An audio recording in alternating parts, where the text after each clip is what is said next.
Hello, this is Concrete Path and the first lecture for RCC. That's your reinforced cement concrete.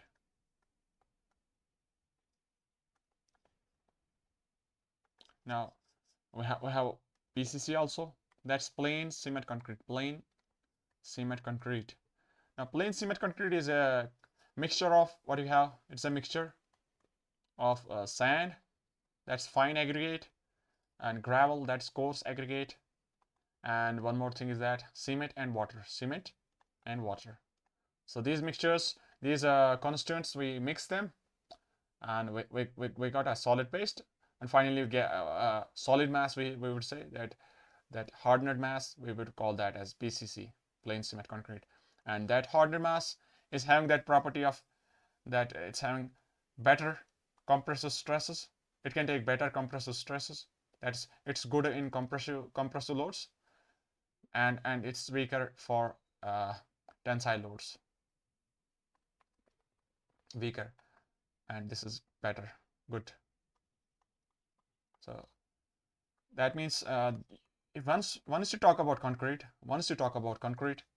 concrete is a brittle material, and brittle materials fail in tensile stresses. They fail in tension.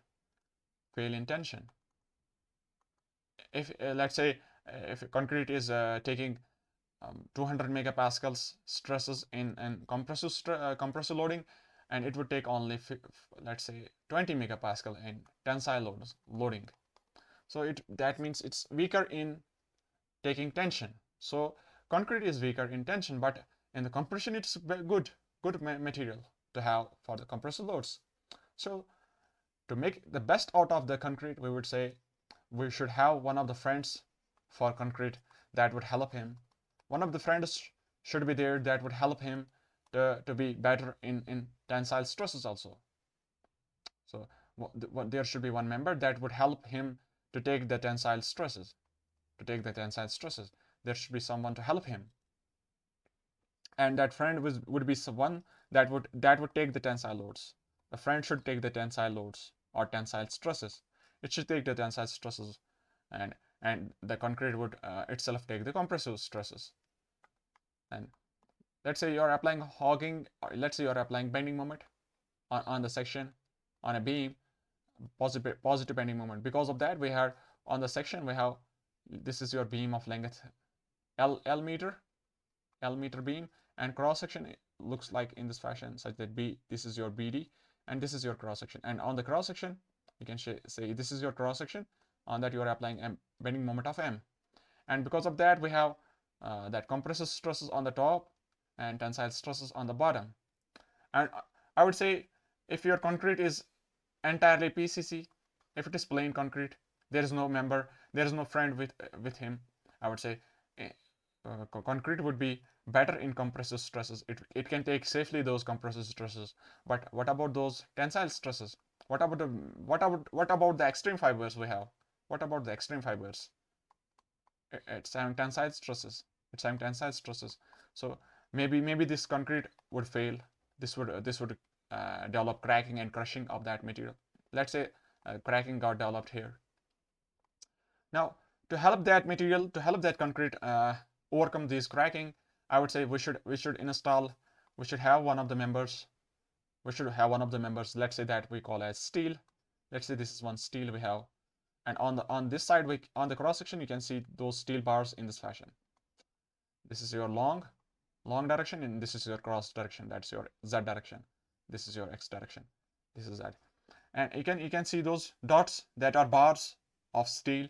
If they are placed on the bottom side, and we'll say that bars, they are ductile. Bars are ductile. If you talk about mild steel, it's a ductile material, and it can take those tensile stresses.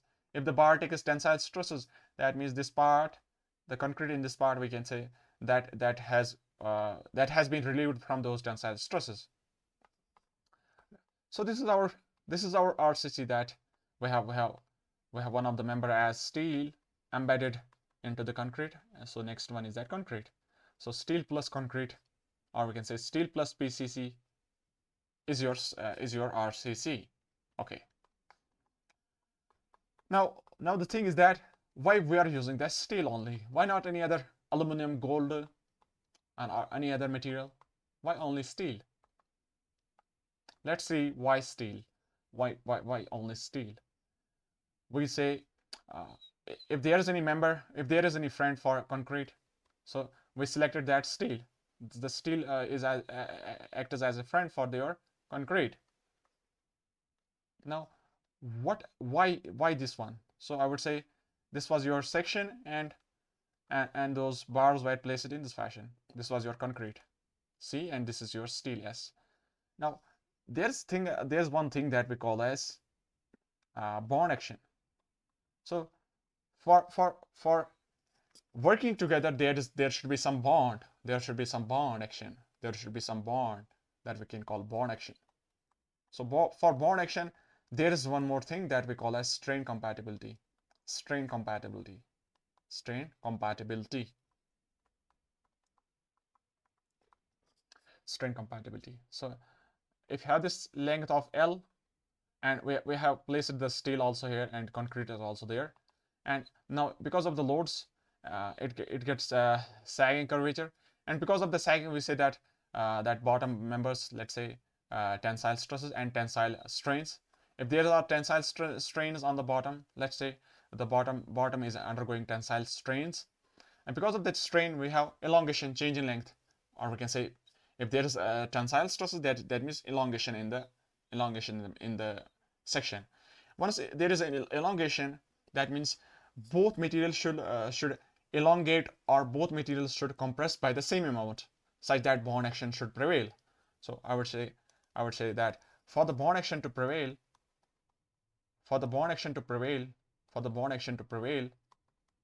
what should be there? Strain compatible strain should be same, or we can say strain compatibility should be there. Strain compatibility. Strain in copper should be equal to strain in steel. Otherwise, that bond action would not be effective. There would be ineffective bond action. So that means let's talk about this same strain compatibility by the concept of temperature change. Temperature change. Let's talk about temperature change. Temperature change. If you increase the temperature by 30 degrees Celsius, do you know that because of the temperature change, there is increase in length? Temperature increase, there is increase in length by some amount of delta equals to alpha LT. Now, if I want that strain should be same, that means delta deformations should be same in the two materials. Deformations should be same. And if I say that length for the steel is equals to length for the copper equals to L, and temperature increase is the same, temperature increases same. So I would say delta in the copper is equals to alpha copper LT. Not copper, this is concrete, sorry. This is concrete. And one more is that delta steel is equals to alpha steel LT. Now for the same strain, that's EC equals to ES, that means delta C should be equals to delta S. And for this value to be same, that means alpha C should be equals to alpha S. So I would say for the strain compatibility, or for bond action to be effective, that strain should be same, and for strain to be same, that means coefficient of thermal expansion should be same. Should be almost the same, let's say. Coefficient of thermal expansion should be same. Alpha expansion should be same. Alpha concrete should be equals to alpha steel. Okay, this was your first that concept, strain compatibility. And if you see the values, that both are having the values around that 12 into 10 to the power minus 6 per degree Celsius. That means this amount of change is there. That means if you're having length of L equals to 1 meter and temperature increased by 1 degree Celsius, that means the change in length would be 12 into 10 to the power minus 6, and we have length of 1 meter, and we have temperature increase of 1 degree and per degree. So this amount of change would be developed, that's increase of length would be there when temperature was increased by 1 degree and length of the member was 1 meter. So this is your 12 into 10 to the power minus 6 per degree Celsius.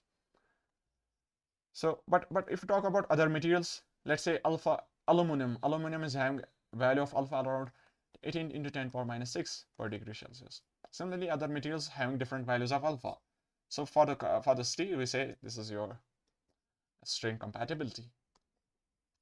Now let's move on to second one. Once we say that concrete is good in compressive stresses, it can take compressive stresses better. We say it's having some compressive strength of Fc, but your tensile strength, F tensile strength is only 1/10th of that Fc. So generally, this is a general rule that tensile strength of concrete is only that 1/10th of that compressive strength. So for that, we say that we should use that steel also there. Okay. Then one more thing is that because we add that material that's taking tensile stresses, that's your mild, that let's say that steel was mild steel of that F equals to 250 megapascal, and we know that the graph for the steel, that we say that ductility of that material would increase, ductility of the structure would increase because of adding steel. Your ductility of the material would increase. Concrete, since the concrete was brittle, it was failing suddenly. It was failing, sudden failure was there. So sudden failure was there. Once you added that, once you have RCC, I would say there would be some, by adding the steel, you would be having some, I would say it would be a warning kind of failure. Warning, it would give a warning. Warning would be there. So I would say warning failure, because we have yielding of the material. So warning would be there. It won't be sudden failure. So we can have that difference also here. Now we would say how these tensile stresses are occurring on the concrete, inside the concrete. How these tensile stresses occur in the concrete. Tensile stresses in concrete. One is that, first one, easy way, that if you apply direct tensile stresses. One more is that you apply bending moment, and because of that, flexural tension. We have flexural tension. Okay. One more is that you apply shear, and because of that we have diagonal tension. Because of shear we have diagonal tension. And do we have any other thing? And one more is that we have temperature and shrinkage effect also. Let's say that your structure was fixed between two that rigid walls. Okay, rigid supports. Now let's say temperature was decreased by 50 degrees, and because of that, material would try to compress. But these supports are not allowing that to happen. So on the concrete, I would say there would be tensile stress developed. So these are the reasons that why tensile stresses are happening inside the concrete. Now let's go to the properties of concrete. Let's talk about properties of concrete. So let's write that properties of concrete. First one is that we say that that's your compressive strength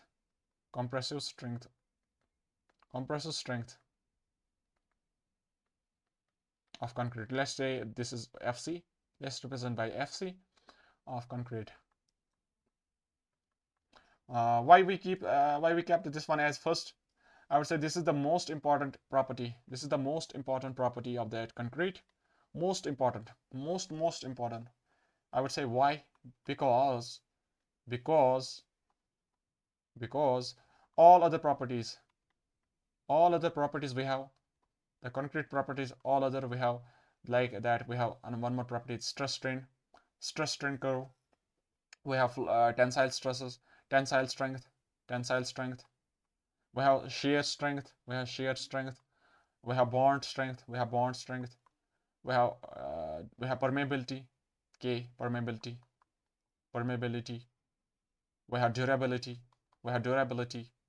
we have one more thing, that we have gamma of the concrete, that unit weight of the concrete. We have modulus of elasticity, modulus of elasticity of concrete, modulus of elasticity of concrete.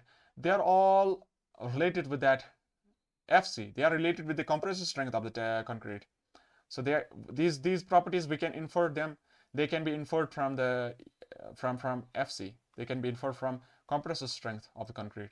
Once you perform the compressive strength test, you can then directly get these other properties also based on general equations or general thumb rules we have. So all other properties can be inferred from compressive strength. So this one is your important property of the concrete. So how to assess this value? How to assess this strength, compressive strength? So for this we have standard cubes. We have standard cubes and standard cylinders. Standard cube and cylinder. And the cube dimensions is that we have a mold of dimensions. That's 150 cube, 150 millimeter, 150 millimeter cube. So each side is 150. Each side is 150, 150 and 150. So this is a cube of dimension of side 150, 150 millimeter.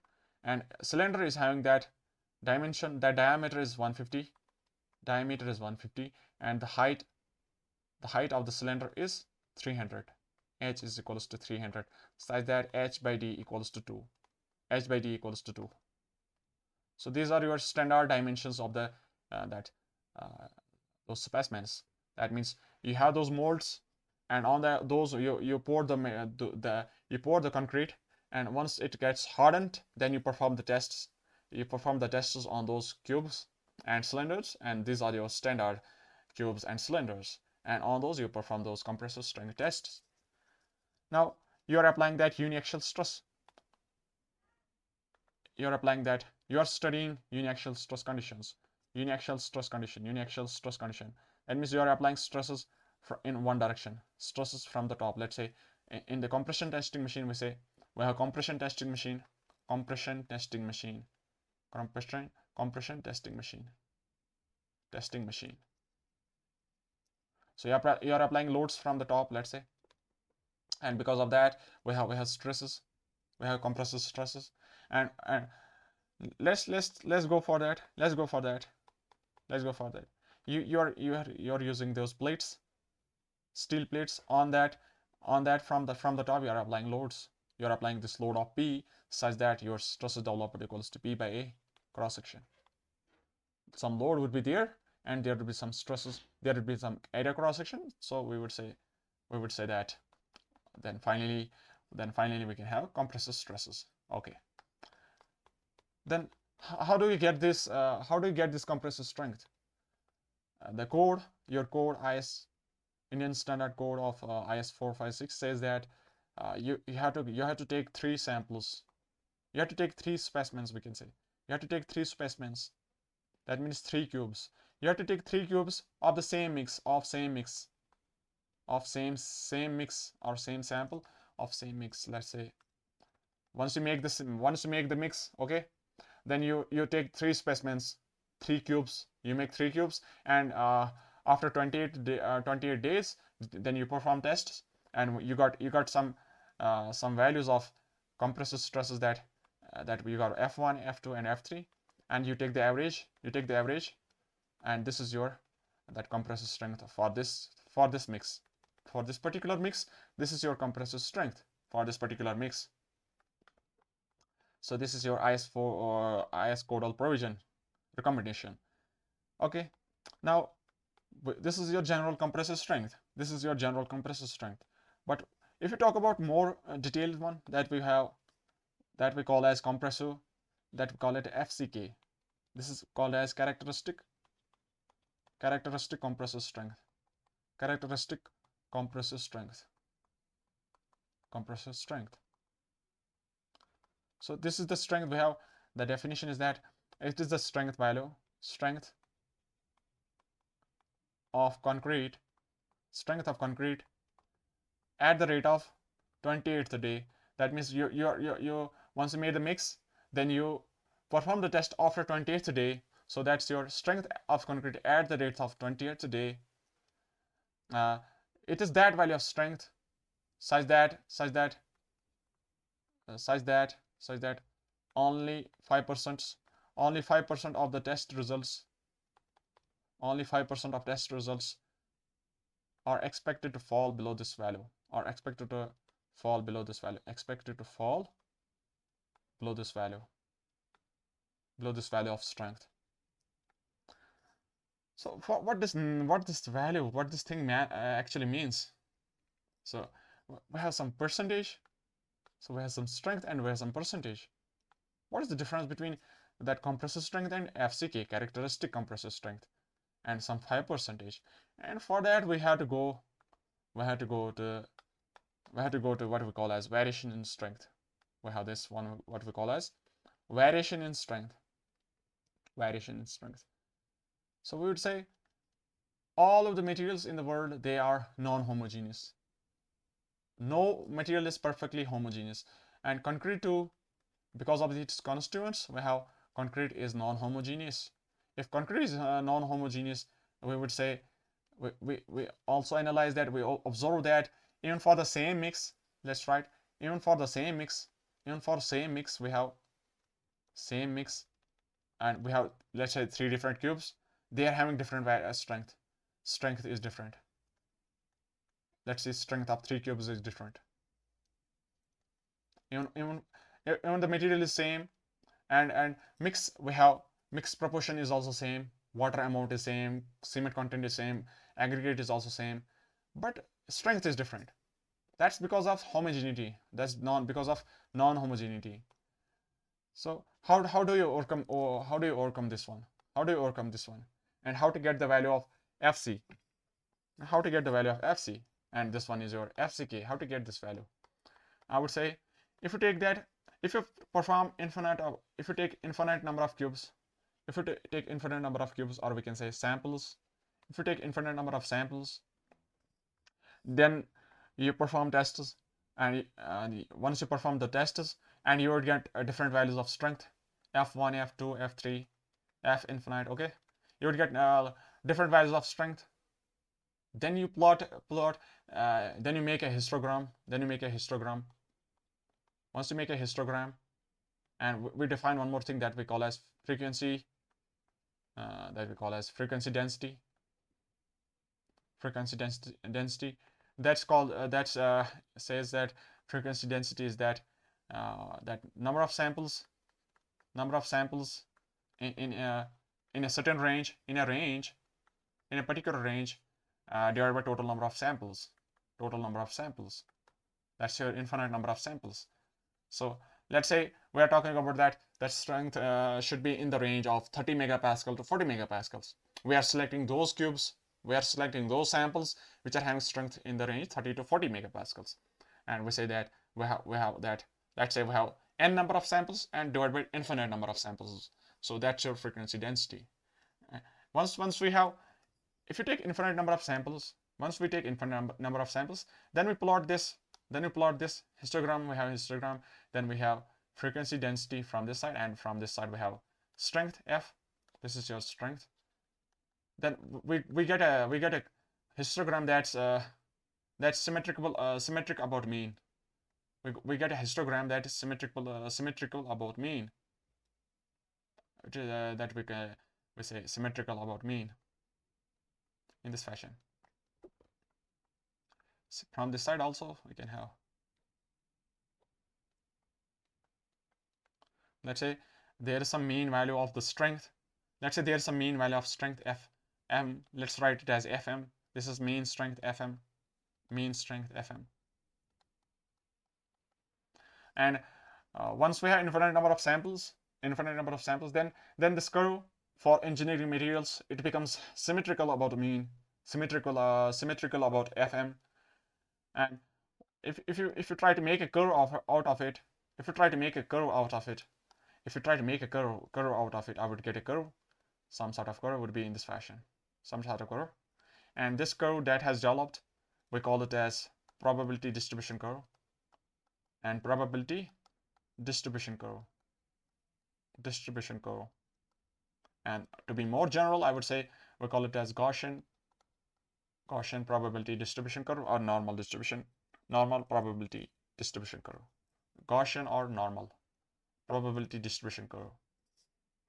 So I would say there is some value of mean strength, and there is some frequency density, and I would say there is some mean, and this curve is symmetrical. I would say the curve is symmetrical about mean.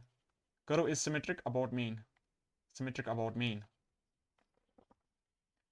is symmetric about mean. And if I say what is the total area under the curve, because it's a curve that's in terms of probability, I would say the total area is 1. Total area represents the probability. Total area represents the probability. So area under the curve is equals to 1. Area under the curve is equals to 1, because probability of any event, let's say total probability is equals to 1. So that's your area under the curve is equals to 1. Okay, let's try to remove this part.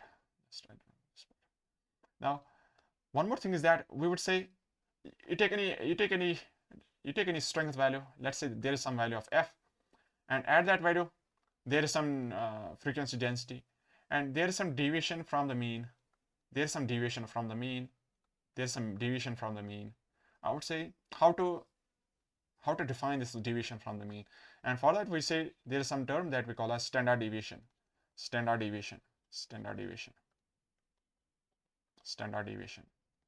that standard deviation tells you how much that variation of that, what is the variation of those specimens from the mean. What is the variation? Let's say that this is defined in terms of that what is the individual what is the strength at that location I. What is the strength at that location I minus what is the mean strength we have. Then you square this. So this is the square. Then you summation all those values, infinite number of values we have, then divide by number of samples minus 1, m minus 1, and you have that root also. So this is your standard deviation.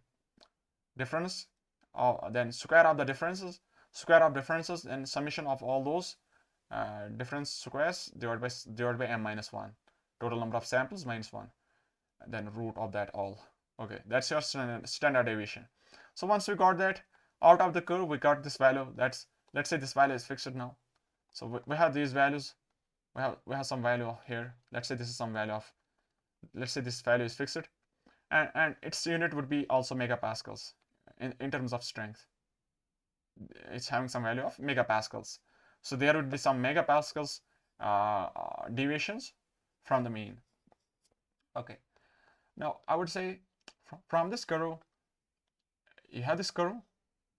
It's symmetrical about mean. Then I would say I want to go to some units of sigma. Let's say I want to go. Let's keep the origin as mean. Keeping origin as mean.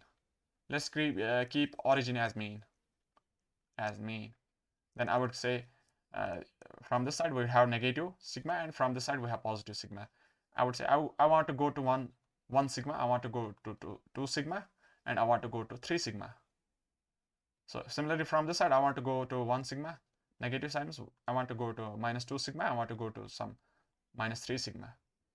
And from the calculations, from the equation of this Gaussian probability distribution curve, we have finally arrived that if you go to 1 times sigma, the area under the curve between the origin and that 1 sigma area under this curve up to this part, this area is equals to total area of 34.1%.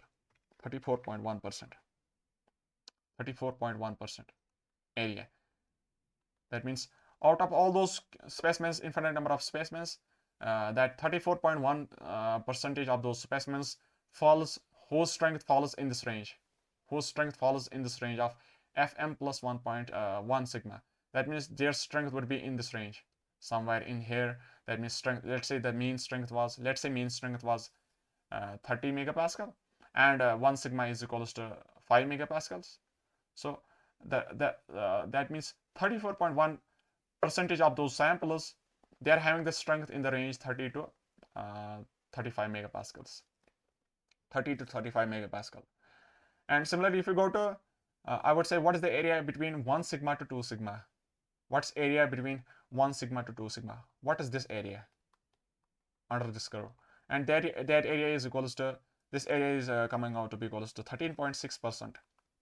Out of the total area, this part is equals to 13.6%.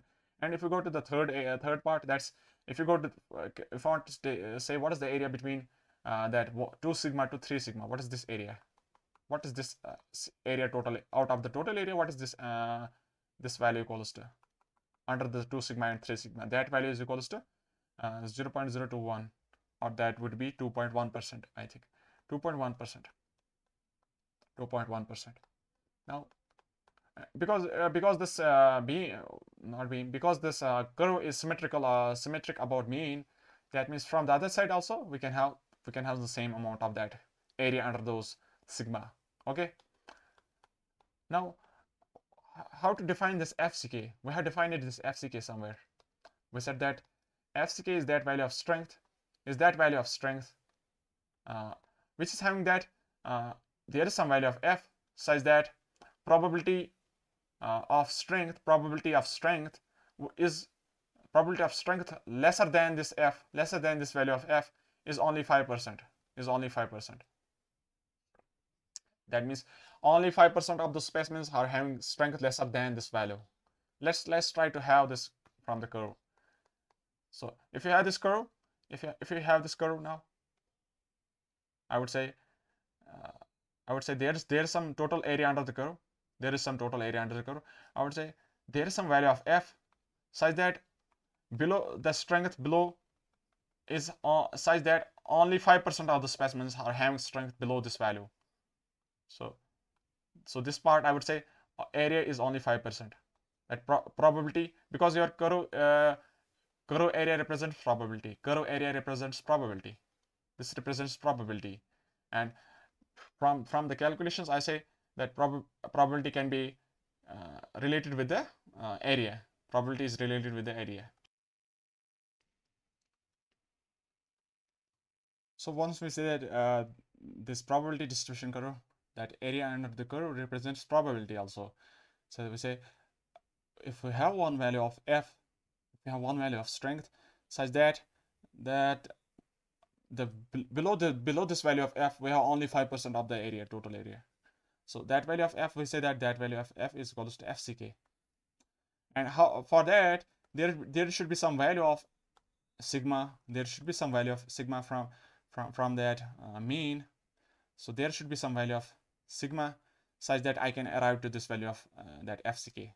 So there should be some x times sigma such that I would say your FCK would be some value of F mean minus times that x times sigma.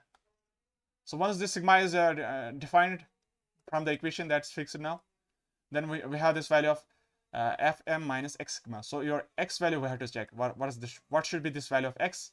What should be this value of x such that probability of any strength F that is only 5%.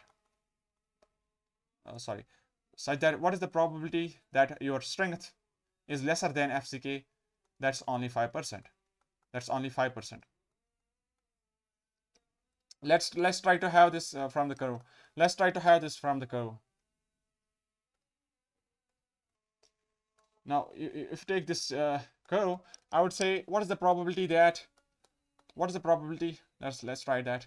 What is the probability that your strength is lesser than Fm minus 1 sigma? What is the probability that your strength is lesser than F mean minus 1 sigma? So for that, I would say total probability is equals to 1. And on the right side of the mean, you have 50% probability. This part, I would say this part, total probability on the right side of the mean would be 50%. Probability is equals to 50% on right side. So that we have to, I would say 0.5. Then I have to subtract also, because I want to say what is the probability that your strength is lesser than 1 sigma. If this is 1 sigma, and this is your mean Fm, I want to say what is the total probability that that strength is lesser than that strength is lesser than what you call as this value of Fm minus 1 sigma. Strength lesser than Fm minus 1 sigma. So what is the probability? I would say this is your probability. This is your probability. P1. Let's write it as P1. And that value we can say based on this one, based on the curve, we say that that 34.1% of the area is between 1 sigma. So I would say that 0.341. So overall probability is that 15.9%. That means 15.9% of the specimens are having the strength lesser than Fm minus 1 sigma. Similarly, if I say what is the probability that my strength is lesser than Fm minus 2 sigma, I want to go to the value of Fm minus 2 sigma. If there is a value of Fm and I want to go to 2 times sigma, let's say this is 2 sigma, I would say if this is an area that the strength is greater than the Fm, let's say that I want that probability, I want this value of probability, this is our P2, such that your strength F, such that there is some value of F lesser than Fm minus 2 sigma. I want to calculate that also. I would say that would be equals to I would say that would be equals to 2.1%. Can you see from this curve? Because of its symmetry. If I write it in terms of this one also, I would say 1 minus 0.5 minus 0.341, and I have to subtract that area between 1 sigma and 2 sigma. Area between 1 sigma and 2 sigma. 1 sigma and 2 sigma, that's 13.6. So 0.136 also subtract. So you get a value of that 2.1%. 2.1%. So you got a range that once you got from Fm to, once you got a strength value of Fm, F, such that F is lesser than 1 Fm minus 1 sigma, so your probability was equals to 15.9%. And if you say that what is the probability that your strength is lesser than Fm minus 2 sigma, so probability was equals to 2.1%. Now I had defined those what you call as characteristic compressive strength. That means on that value of strength FCK, on that value of FCK, F equals to FCK, your probability is equals to 5%. Probability below that value, probability of that results falling below that value of F is only 5%. So that 5% is somewhere in between those two. That 5% is somewhere between those two, 5%. So there should be some value of F such that that probability is only 5%. That means F is such that your F is such that that is lesser than Fm minus some x sigma. So on that case, such that 5% of specimens or 5% of the total specimens are having strength lesser than F. So that critical value of F, we call that as FCK. So that value of FCK, we call it as FCK, and from the curve we have derived that value of x as equals to 1.65.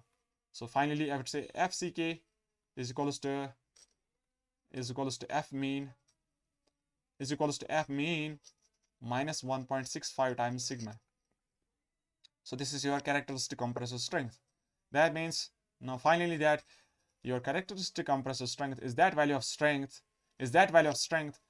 such that only 5% of the specimens, only 5% of the total specimens are having strength lesser than this value of F, strength lesser than this FCK. So this is your characteristic compressive strength. So finally, if I have that from that curve, probability distribution curve, I would say if there was some value of mean strength, and I have to go to 1.65 times sigma. If I go to 1.65 sigma, there is some value of strength that we call as FCK, such that such that probability of strength, probability of that specimens having strength lesser than this value is only 5%. That means area on the right side of that curve is only 5%. This is only 5% of the total area. That's probability is only 5%. probability is only 5%. That means 5% of those specimens are having strength lesser than this value of F. Okay, this was your characteristic compressive strength. Now, since your concrete is having a constituent of cement, and cement undergoes hydration process, and those compounds, boggy compounds, they gain the strength with time, So if I say that you are testing the specimens at 7 days, on 7th day, we say that you have this cube, you are performing the test on 7th day. There is some value of strength S, let's write as a S7, and there is one more cube, you are performing the test, compressor test, on 28th day. I would say 28th day strength would be greater than 7th day strength because of those hydration compounds, hydration products. We say they gain the strength with time. That is your C2S, C3S. Okay, C2S gains strength with the time. So, and one more thing is that RCC, for the RCC we say minimum curing period is 7 days. Minimum curing period is 7 days. 7 days. Okay. Now we have one more term that we call as grade of concrete. Grade of concrete.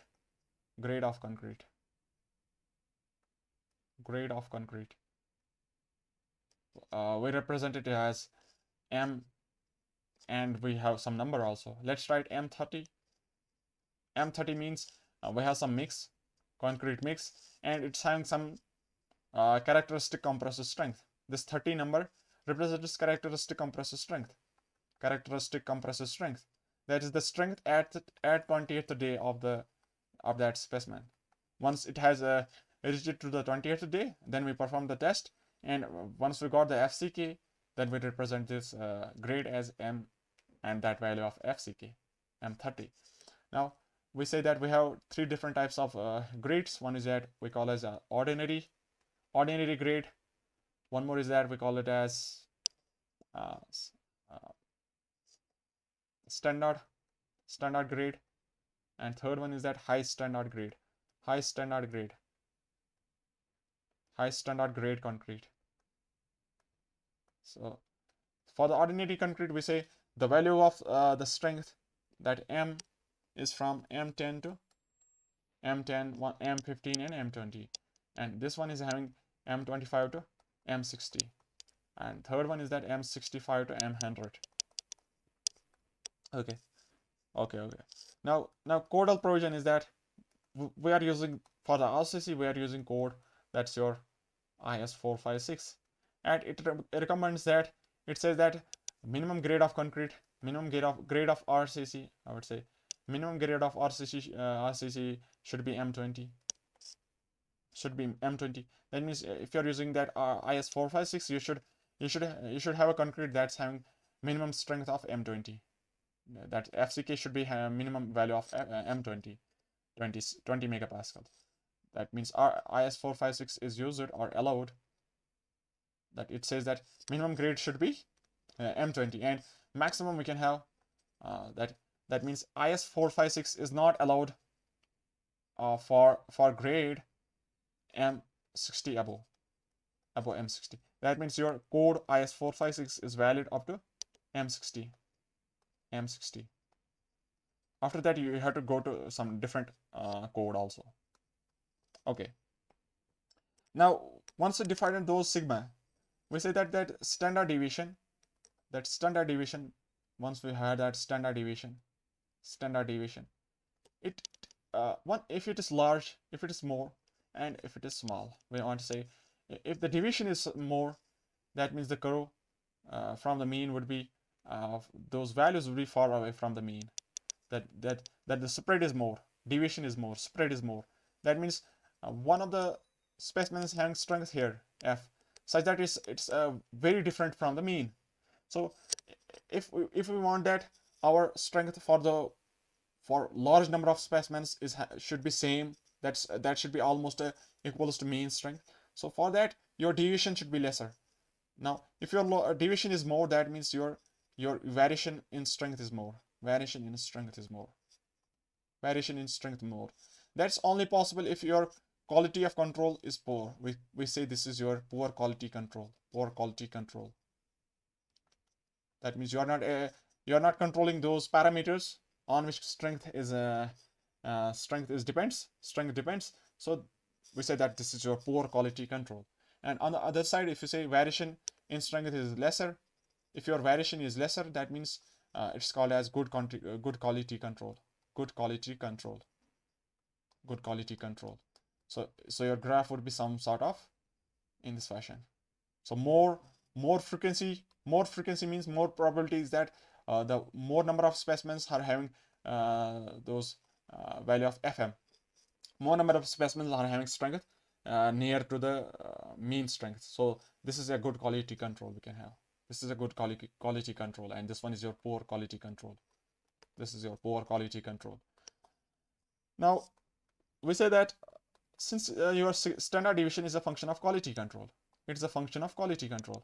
So we can have different quality controls, poor, better, good, or different varieties would be there.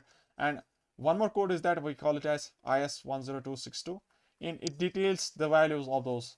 It has a detailed view about the quality control. So it gives a detailed analysis for those quality control versus your standard deviation. So different values of standard deviation we can have. Now, if you are using IS456, it's assuming that general value of standard deviation to begin with that calculations. It's assuming some value, and that value depends on the grade of concrete. So from this side, if you have grade of concrete, and if the value is from M10 to M15, your assumed standard deviation is 3.5 megapascal. And if your grade is M20 to M25, your assumed standard deviation is 4 megapascal. And M30 to above, that's M60, we can say M60, your deviation is 5. So this is our we can write, this is our assumed deviation. There would be different value also. So this is our I would say assumed value. If you don't have any other recommendation provided to you, if you are not using IS10262, then you can say directly based on the IS456 uses, you would say your values you can have only these three. But it can have different values. You can say 3.2 also, 4.1 also, but that would be a detailed value. These are provided in the IS10262. And from the IS456, you have these general three values. Okay. Now one more property, second property I would say, that's your tensile strength. Once you got the compressive strength, next one is that tensile strength. Let's write tensile strength. Tensile strength of concrete. And out of this, we say that we can't. It's difficult to perform direct tensile stress, direct tensile test. It is difficult to perform direct tensile test on the concrete. So we directly say that FD, direct tensile stress, tensile strength, is equals to 0.1 times. It's almost equals to 0.1 times that FCK, that 1/10 of that characteristic compressive strength. So then we have two more different variations of that tensile test. First one is that we call it as flexural strength of concrete. Flexural strength of concrete. We also call it as modulus of rupture. Modulus of rupture. So this is the first kind of test. This is indirect way to get the tensile strength of concrete. See, we are using the concept of bending. That's flexure. So you are having that beam. There will be some beam. You are applying bending moment, and because of that, there would be those bending stresses, and because of those bending stresses, we can say there is some bending tensile stresses. So that's your tensile strength of concrete based on the flexure. So first one, that's your flexural strength of concrete. And for that, there should be some standard cube. There should be some standard beam on which we should have some bending moment also. So there should be some standard beam. So the standard beam is a beam of dimensions. Your length is equals to 500. millimeter, and your cross section dimensions are 100 millimeter cross 100 millimeter. So this is our beam with dimensions 100 cross 100 and length of 500 millimeter. Now, then after that we say it's supported between two spans. It's supported between two, let's say there are two kind of rollers. There's this full assembly of that machine, loading assembly and all that supports. Let's say there is one roller, or we can say there's some support here. There's some support here, and from this side also we have one more support. And think of it as a simply support beam. Think of it as a simply support beam in this fashion. Let's assume it in terms of a simply support beam in this fashion. Okay. And this overhang, we say out of the total, this one is your 50 millimeter. This is your 50 millimeter, and from this side also this is your 50 millimeter, center to center. And after that there's some effective length LE. We can write that LE. That's your 400, because 500 is total was your 500 beam, and the supports, that supporting span is only, this is your supporting span. That's your only 400. That is 500 minus 100, that overhangs with we have. So after that we are placing the loads on third points. Loads are placed on third points. Loads on third points of supporting span. Okay. So we are applying two loads of that value equals to p/2. So we are applying load. Let's say one of the load is applied here at third spans. That means this length, this part of length is equals to L effective by 3. This is also L effective by 3. This part is also L effective by 3. That means we are applying two loads of value p/2. So that total value from total value applied from the top, from the loading assembly, we have a total assembly structure, and we are placing the beam inside that. Then we apply the load such that those two points, third points, we are applying load of p/2 on both those points. Then after that we can say that can you draw the BMD for this one? I would say the reaction would be also p/2 by the symmetry. Reaction would be also symmetry, that p/2. So the diagram would be in this fashion, BMD. And can you tell me the value, peak value here? The peak value would be p/2 L by 3, p/2 L E by 3. So maximum value equals to P E L E by 6, PLE by 6. So this is your maximum bending moment. Now if I say there is some bending moment, maximum bending moment, because of that we would be having some maximum bending stresses, bending tensile stresses. Let's write this one as tensile. I would say there is some value of bending tensile stress. We call that as FCR, and that value would be equal to some M value divided by some section modulus Z, M by Z. That's your FCR. So that M value would be equals to P LE by 6, and your section modulus for the beam of that 100 cross 100 would be BD squared by 6. So I would say 100 cube by 6. So finally you would get a value of PLE by 100 cube. And you can keep the P in terms of whatever you have. You can keep it in terms of kilonewton or Newton. And your LE equals to 400 millimeter. And these are in the units of in millimeter cube. Finally you got this equation. And once you say, what is this value of P? I would say this value of P is such that it causes cracking of the beam. The value of P is such that it causes cracking of the beam. I would say this is your critical load of P such that it causes cracking of the beam. So finally you got that equation, you substitute the value of P, and you would get a value of FCR. Is some value of, let's say, some value of 5 megapascals, let's say. Now this was your based on the test. Based on the test, you applied that FCR. Now if you don't perform this test, flexural test, how can you directly get the value of FCR? And for that one we have codal provision, codal recommendation that your FCR is a function of FCK, and that is FCR equals to 0.7 times root of FCK. So that means once you perform only that compressive strength test, You got some characteristic compressive strength, FCK. You got some FCK. You got some FCK. See how this actually is there. So there's some. The procedure is that you design the material, you design the mix. First you design the mix. We call it the mix design. There's a mix design. You say I want a target strength of 30 megapascal. I want this strength of 30 megapascal. I want this strength 30 megapascal. Let's write I want 25 megapascal.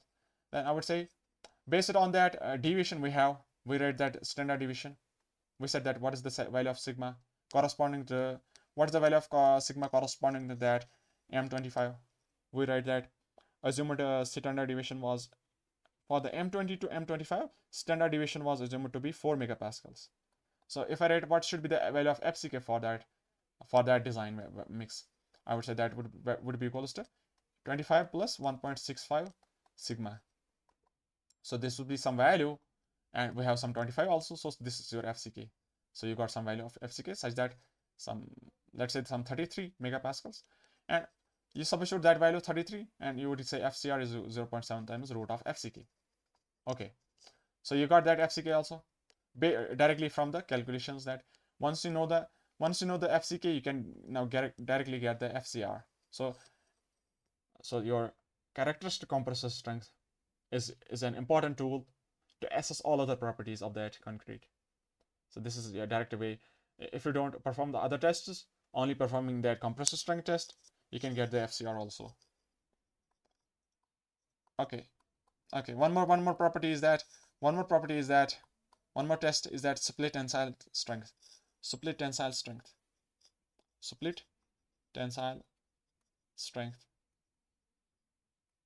of concrete.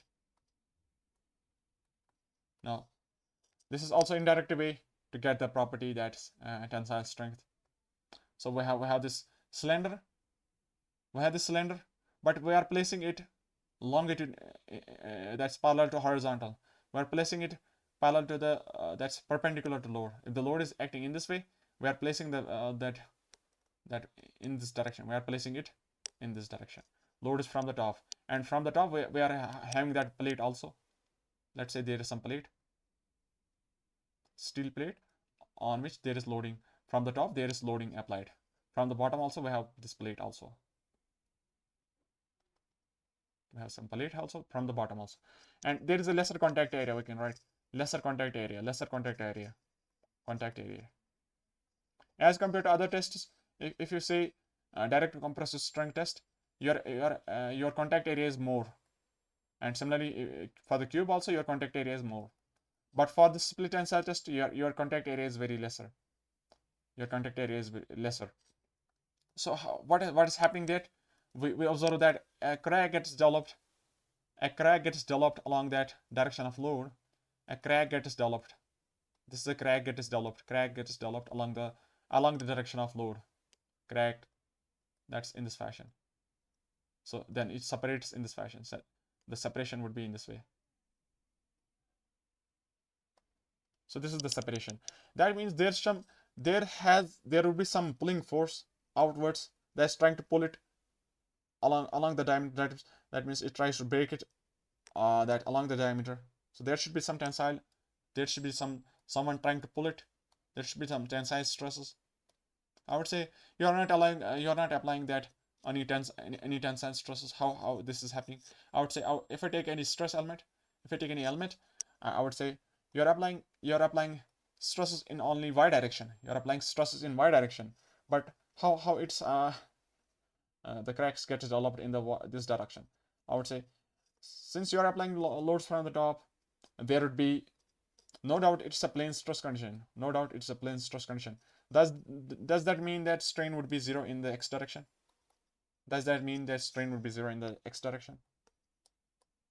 So once there is strain in the x direction equals to sigma x by e minus mu sigma y by e, I would say this one is value of 0, but there is some value of y which is causing some strain in the x direction. So once there is some strain, I would say I can indirectly say that if there is some strain in the x direction, there will be some stresses also along some direction in x. there should be some tensile stresses in the x direction, and I can say that that value would be tensile, because if your compressor is negative, sigma y is negative, and your mu times minus mu times, so strain is tensile. If strain is tensile, that means stress is tensile also. So there should be some stresses in the x direction that has developed, which has caused that tearing of the material.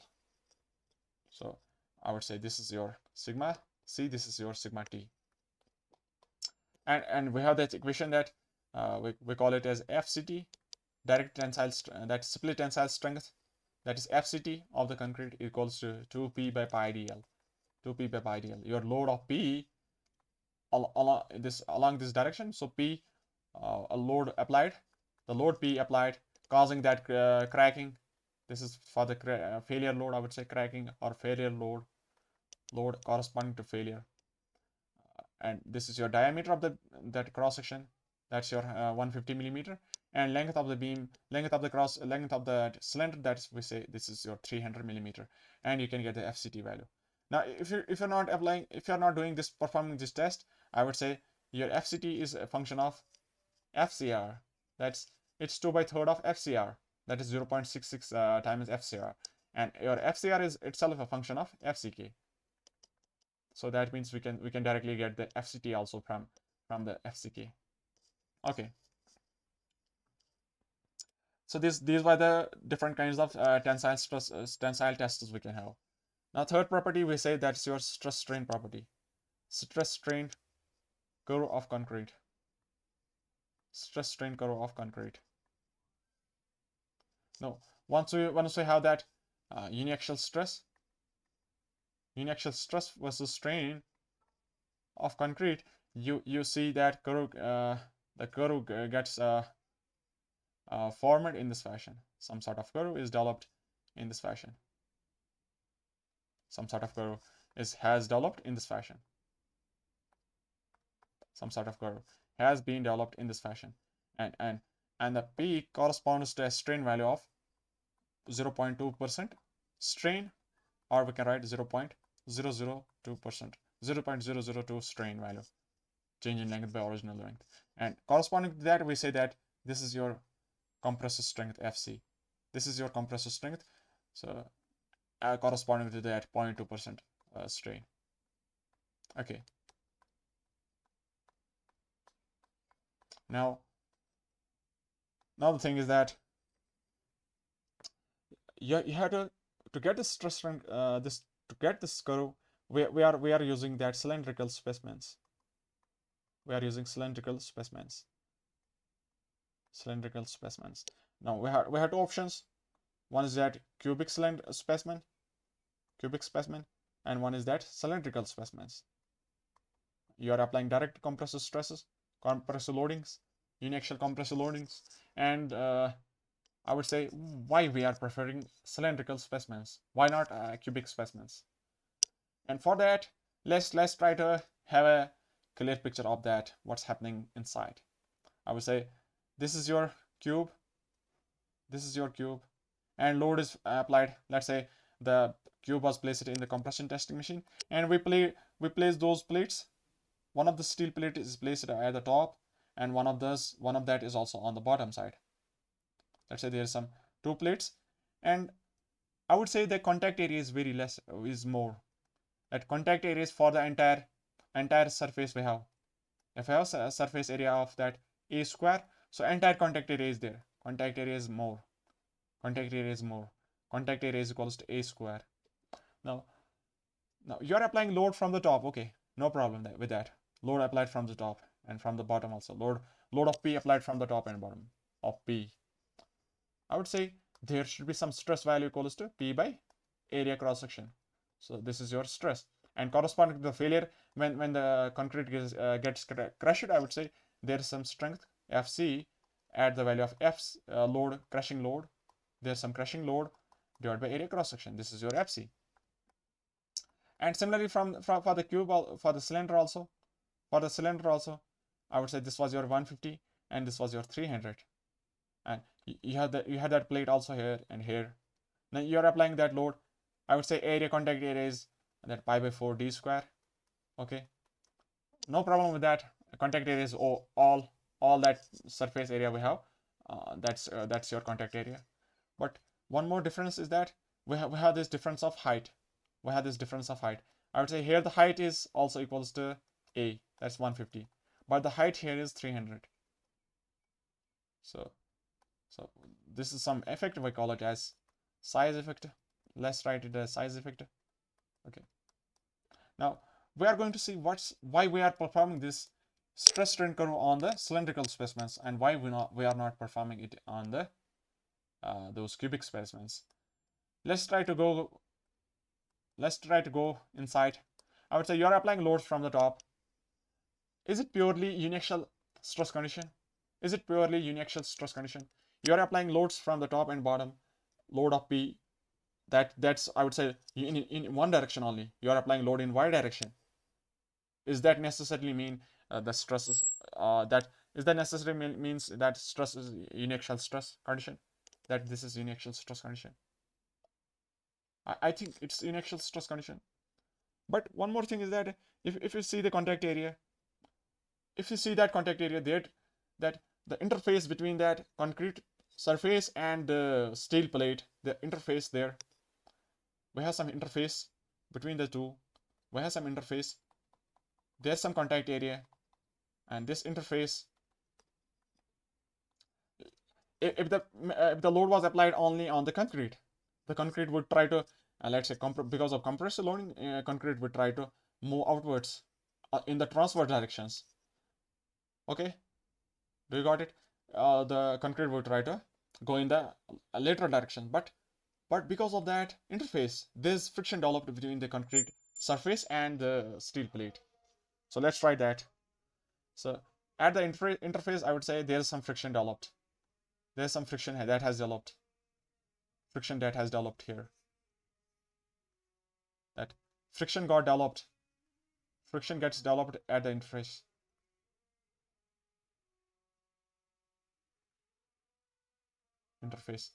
So I would say because of the loads in the y direction, there would have been tendency to of that strain gets developed in the lateral directions. But because of the friction that gets developed on the interface, there is some that resistance to that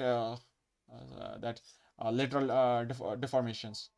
So I would say because of that deformation, there's a chance that the friction, because of the friction, there would be some stresses. There would be some stresses, and this effect we call this effect as Platon restraint effect. We call this effect as Platon restraint effect. So because I would say because of those plates, your deformations in the lateral direction gets restrained. So that's why your Platon restraint effect. And this effect, we say this effect dies down. Its effect decreases as we go towards the center. Towards the center. If you go towards the center of that specimen, this effect gets decreased. So now once you take that specimens of cube, we have dimensions of 150, and in the cube, in the cylinder, we have dimensions of 300. Let's say that effective Platon restraint effect is up to some height. Let's say up to this height, we have that Platon restraint effect. That means that only this part, central part, let's say this is some central part C. This is your central part C, which is truly representing that uniaxial stress condition. Truly represents uniaxial stress condition. So smaller part is there for the cube. Now if you take that for the cylinder, there is some what you call as that Platon restraint effect for some length from the top and bottom, and there is some central zone C cylinder that's more as compared to C cube. I would say C cylinder is greater than C cube, so that's why more representative height of that cylinder is there for testing that stress strain curve. So we want main goal is that we want uniaxial stress condition, and that's possible in the mid part of that specimen. And if I want that there should be some more length of that, more height of that central part, so I would prefer cylindrical specimens. And because of this effect, we say one more important point is that because of this plate and restraint effect, your FCK or compressive strength increases in long direction. That's your along the direction of load. Along the direction of load in this direction. So FCK increases. FCK increases. That means by by by that plate and restraint effect, your FCK increases. So that means FCK for cubic specimen would be greater than FCK for cylindrical specimens, and that has been observed that this is greater than this one by some factor of 1.25. So I would say your FCK for cubic cylinder is equals to cubic specimen equals to 1.25 times FCK for cylindrical specimens, or indirectly I would say 0.8 times FCK. That FCK cylinder is 0.8 times FCK cube. Okay. Now coming back to that stress strain curve. Coming back to that stress strain curve. Now, if I take different concrete grades, for different concrete grades, we have different profiles developed.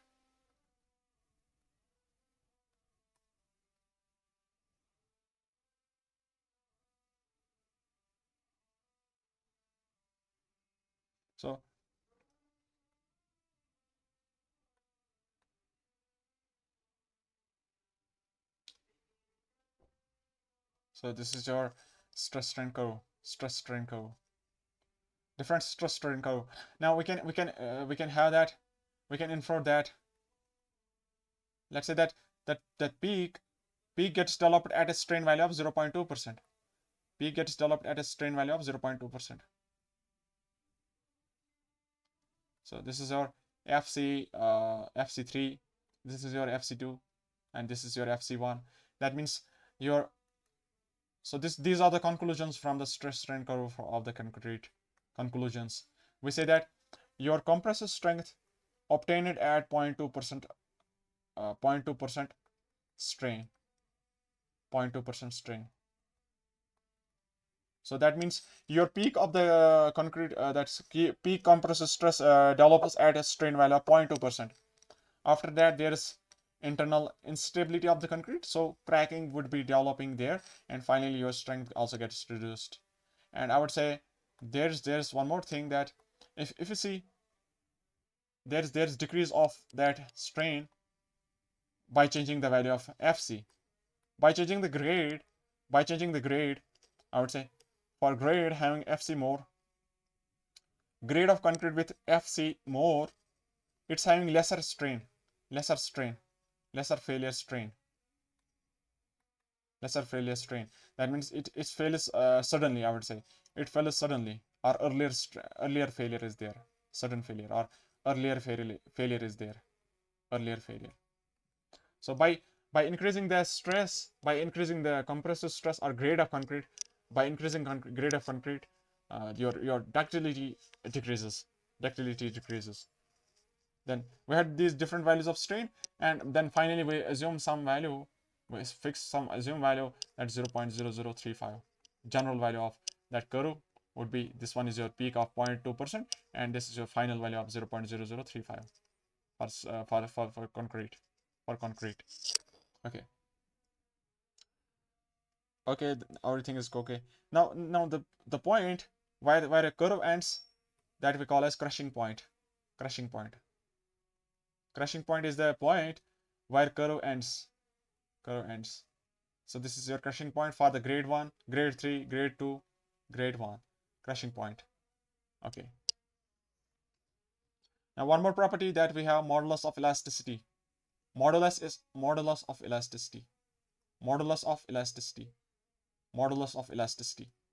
EC. And from the stress strain curve, we say that stress strain curve is a nonlinear variation. Is a nonlinear. It's nonlinear stress strain curve. But we assume that up to that stress value of 0.3% FCK, 0.33 FCK, we say that there is some straight line variation, and corresponding to that slope. So we say that slope is there, that we call as modulus of elasticity at the rate of 0.33% FCK, 0.33 FCK. So we define this modulus of elasticity, at the stress value of 0.33 FCK. At this value of 0.33 FCK. Okay. Okay. Now, your modulus of elasticity is a function of concrete material, concrete constituents. It's a function of concrete constituents. Undoubtedly, it would be a function of concrete material constituents, concrete constituents. Age of loading, I would say, age of loading, age of concrete, or age of loading. And one more thing is that curing time. Then we have a codal value that EC is equals to 5000 root of FCK.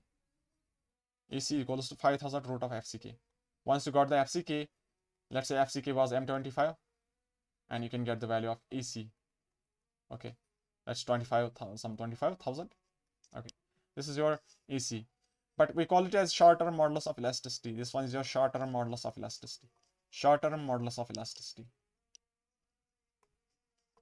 And why short-term? That means it only talks about that those what we call as elastic deformations. It talks only about elastic deformations because it was corresponding to stress value of 0.33 FCK. And in that part we have strain values very lesser strains, and we say that it short term means that it talks about only elastic deformations. Okay, now there would be some long-term deformation, long-term modulus of elasticity also.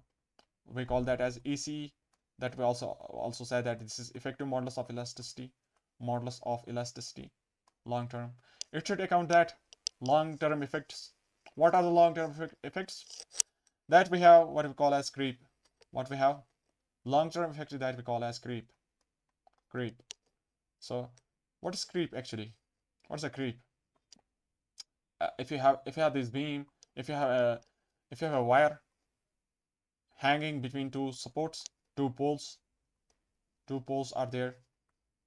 It's hanging there, and assume there is no what you call as temperature variation. Assume no temperature variation is there, and you come back after 1 year. Come back after 1 year. And I would say the wire is having some self-weight. Because of its self-weight. It's having the shape of catenary with some sag of H1,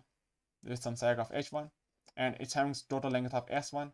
Total length of cable is S1. Now, after 1 year, you would come back and you would observe that the profile would be some sort of profile has been developed, that is this one with length S2 and some sag at the mid, that's H2, and that sag H2 is greater than H1 and your length is greater than S2 is greater than S1. So that increase in length has been developed there. Increase in length of cable or wire because of increase in strain. So there should be some strain that has increased under the self-weight also, or we can say since we have not increased anything under fixed, I would say under fixed loads, or we can say sustained loads. We say that sustained loads, stresses are constant. When you came for the first time, that stress on the first year, that was also equals to stress on the second year, but still you got some deformations. So there are some deformations, strains, without increase of strain, without increase of stress. So that strain increase without increase of stress under some time t, and the loading is a sustained loading. It's not changing, it's fixed there, and that the strain developed is equals to that creep strain. That's your creep effect. And then we plot that. Then if we plot that what you call as total strain, if you plot that total strain versus time, then we have those different values here. I would say you have some that bar, you apply some load of P, there is some instantaneous deformation of PL by AE. And similarly, there will be some strain that we can call as some first strain that we can call as instantaneous strain,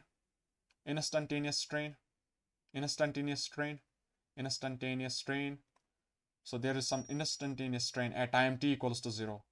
At time t equals to 0, there is some instantaneous strain.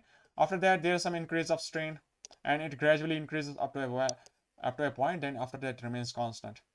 So then after that, if you unload that material, if you unload that, if there is unloading of the material, that means you are removing those loads. So because of the unloading, there is a tendency to come back, similar to that of pre-stress. When you cut those tendons, they try to come back. They try to come back inside, inwards. So there is a tendency similar to that of spring. You try to compress it, it tries to come back outwards.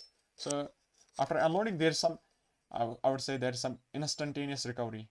I would say there is some instantaneous recovery. Instantaneous recovery. After that, with time, there is some recovery also. With time, there is some recovery.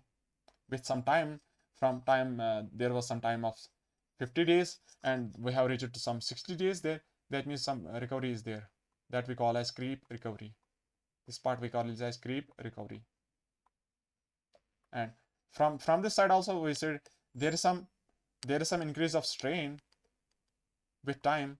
Increase of strain with time, that we say that this is creep strain.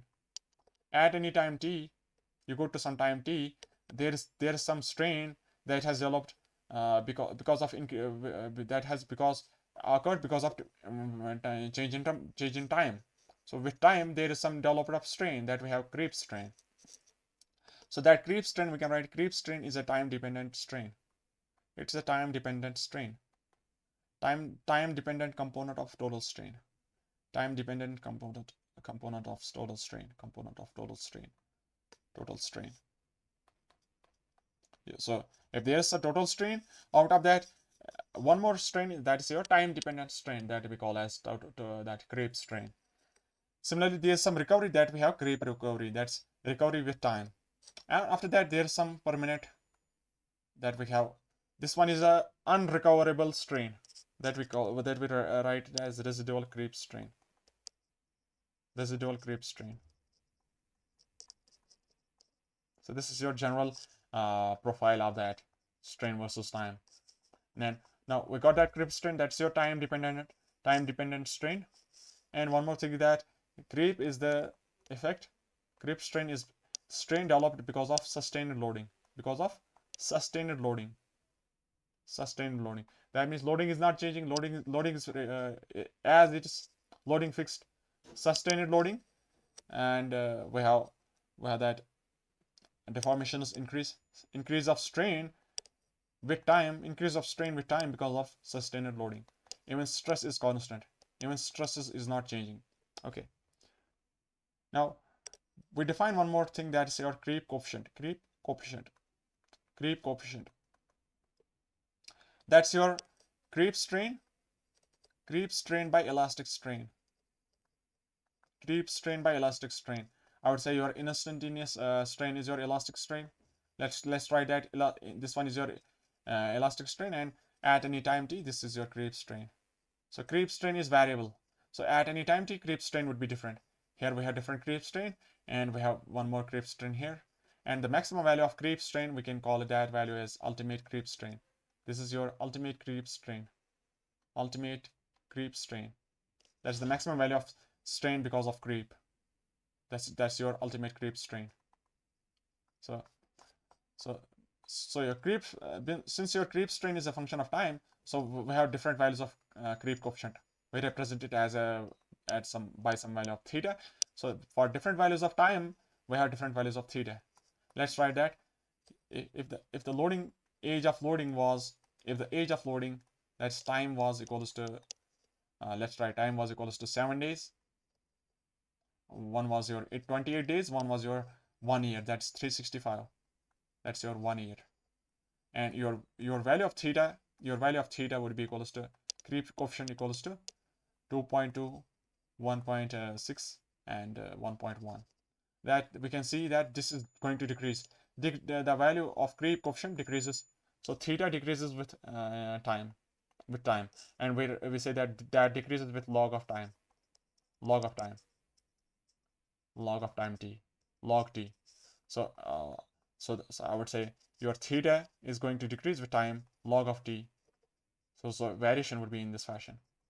I would say there's some value of theta that's 2.2 at log 7, and there's some value of there's some value of 1.6 creep coefficient at log of what you call as 28 days, 28 days, log 28 days. Now I want that at any time t, I want that log t versus theta. I would say what is the value of the creep coefficient at any time t? Let's say I want that theta at 15th day, and that we can have that in this fashion. We write that theta at any 15th day, that's equals to 1.6 plus the difference between that was 2.2 minus 1.6, that's your 0.6, and log 28 minus log of what you have 15, and divided by log of 28 minus log of what you have maximum 7, log of 7. So this is the equation we have, general equation, that what is the theta at any time t. Now, so theta decreases with, we can say theta decreases with time, log of time, we write it some value of c minus theta difference and log of change, those log of delta t, log of t. So the value of log of t is in this fashion. Okay. Now, once we got the theta, we had defined that model, that long-term modulus of elasticity. We defined that long-term modulus of elasticity. Once we say that your short-term modulus of elasticity was accounting those elastic deformations, then after that we said that there is some long-term modulus of elasticity that we call as effective modulus of elasticity, and that its equation is represented as short-term modulus of elasticity divided by 1 plus theta. Now we know that what is the value of theta. What is theta? So where theta is creep coefficient. So for different values of time, your theta is different.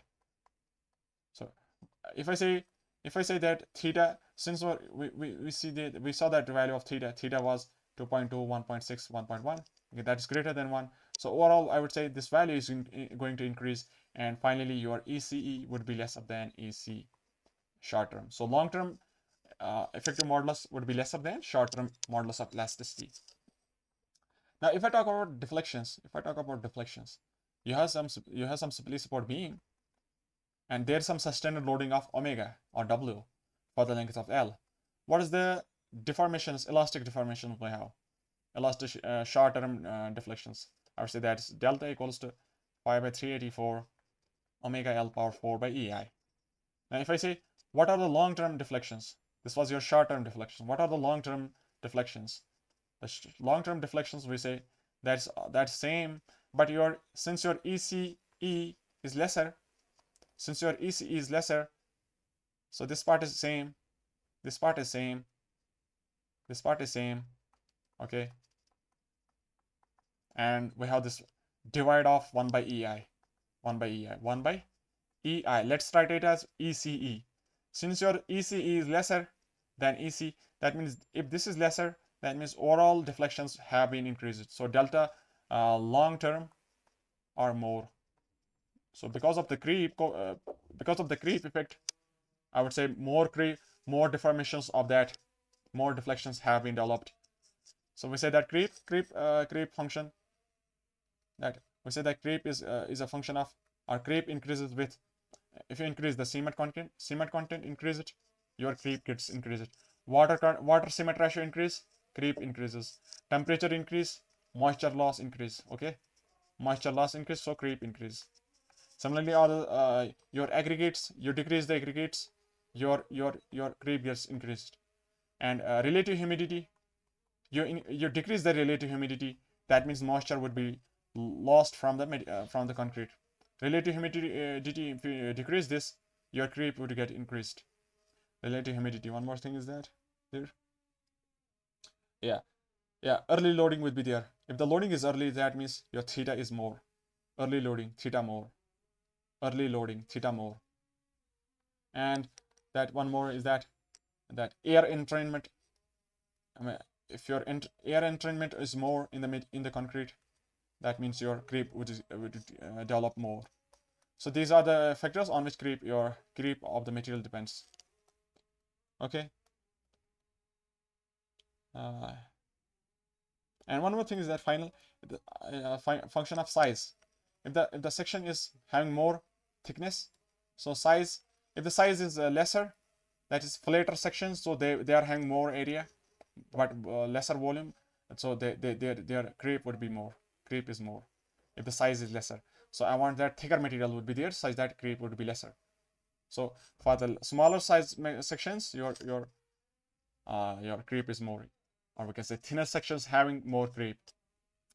Now, similar to that of creep, we have one that we call as shrinkage. Similar to that of creep. It is similar to that of creep, but we study them separately. Shrinkage, and shrinkage is also similar to that of temperature variation. Because of temperature variation, there is warping. There can be warping. We can say tensile or compressive stresses might get developed. Tensile or compressive stress might get developed. Similarly, we can, because of shrinkage, we have these stresses developed. And we say that what is shrinkage? We say that that's volume change. Volume change. Now, see, initially your concrete was in a fresh state. That was your in some sort of liquid fashion, liquid state. So your volume change because of change in phase. Because of change in phase. Once your concrete changes from phase 1 to phase 2, initially it was some flowable material, some plastic material, plastic to now it becomes hardened solid material. So because of that change, your volume is also changing. So that's because of the effect of shrinkage.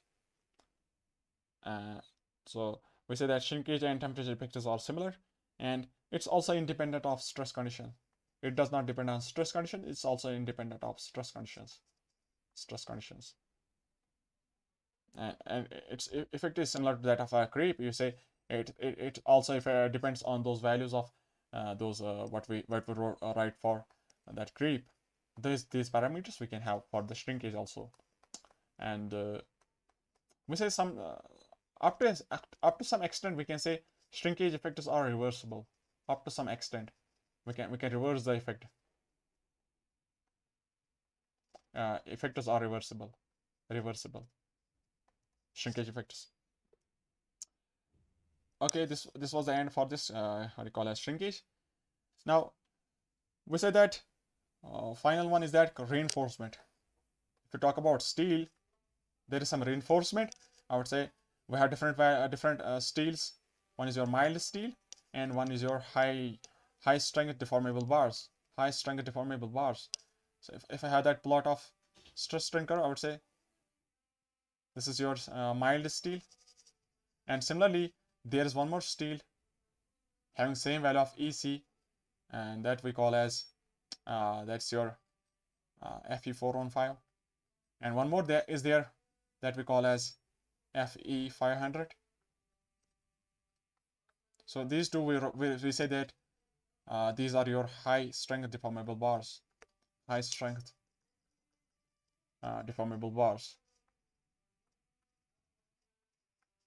And we also represent them as HYSD.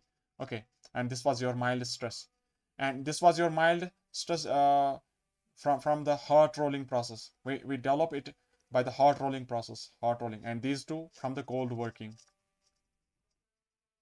Hot rolling, and this one from the cold working. So we say E is same for all grades. E is same, that's 2 into 10 power 5 megapascals for all grades. And we say that for the HYSD bars, there's no definite yield point. No definite yield point for these bars. So for that we have that concept of proof stress. We studied that also in strength of materials. So there's one concept of proof stress, that's you go to some strain value of 0.2%.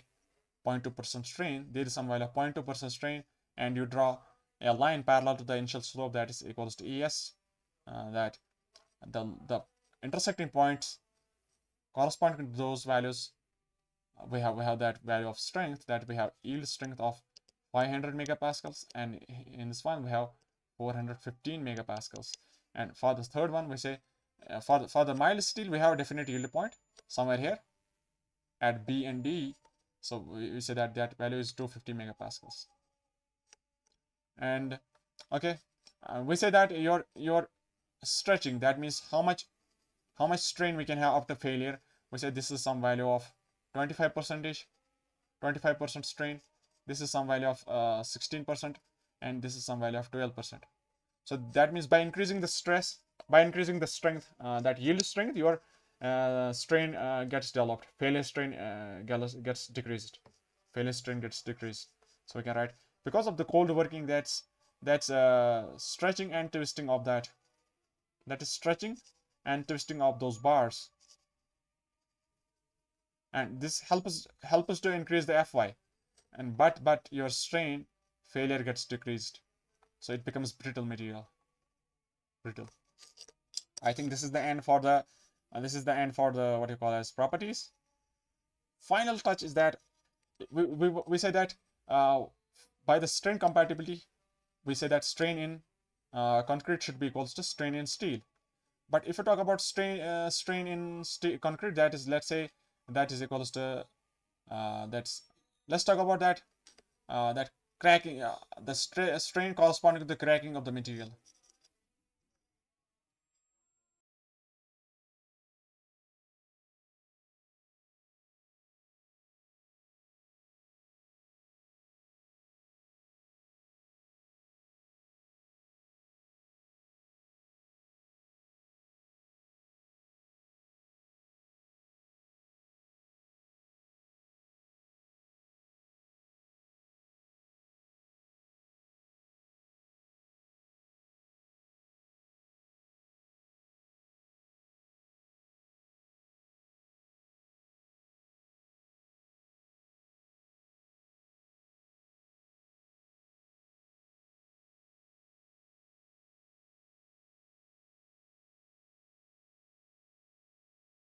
Now, if I substitute those values, I would say corresponding to the cracking of the concrete, that we have flexural strength test.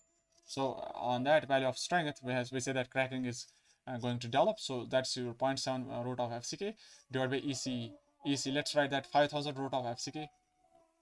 And corresponding to that, from this side, I want to say what is the stress in the steel that has developed, and divided by modulus of elasticity, that's your 2 into 10.5 megapascals. And from this side, I would say stress in steel is equals to 28 megapascals. That means corresponding to the crushing of material, corresponding to the crushing of concrete. That's crushing of concrete has started, but your stress in steel is only 28 megapascals. So your more costlier material is unutilized. Costlier material is unutilized. That is, your steel has been unutilized. So we say that since your yield strength for the steel is, let's say, 250 megapascal, 415 and 500. So comparing this 28 with those two values, I would say your material steel is not properly utilized. So for that, I want to say I want that cracking of the concrete. I want that cracking of the concrete there. I want that concrete should crack. I want concrete should crack. I'm going to allow that. I'm going to allow for that in RCC. I'm going to allow that in RCC. So since I don't want that material, I don't want uneconomical design. I want that your steel gets utilized properly, your concrete also gets utilized. But I have only one option left. That's I have to crack the concrete such that my steel gets utilized properly. So for that, I would say I'm going to allow that concrete going to crack. So I want this allowing that cracking of concrete allowed in tensile zone, tension zone.